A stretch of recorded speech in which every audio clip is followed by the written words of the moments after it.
হরে কৃষ্ণ। আপনাদের সবাইকে স্বাগত জানাই নতুন একটি ছোট্ট ব্লগে। এখানে দেখতেই পাচ্ছেন বিরাটের বাবা দোকানের সামনে দাঁড়িয়ে আছে। কি ভাবছে?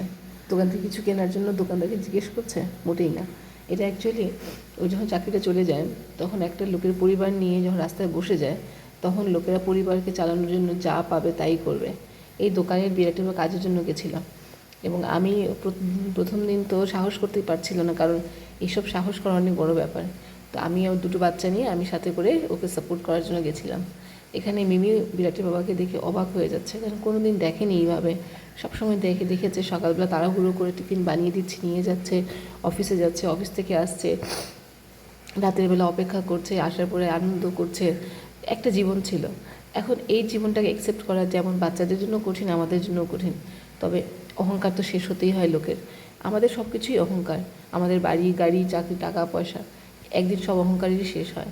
কিন্তু যারা খুব ভাগ্যবান, যাদের জীবিত অবস্থায় অহংকার শেষ হতে নিজেরা দেখে, তো আমরা নিজেকে খুব ভাগ্যবান মনে করি। এবং কারণ এটার পেছনে আমরা অনেক শক্ত হচ্ছি, ভগবান আমাদেরকে কোনো ভালো কিছুর জন্য তৈরি করছে। তো এটাই চলছে জীবন। যাই হোক, আপনারা দেখতে থাকবেন, সাথে থাকবেন। হরে কৃষ্ণ।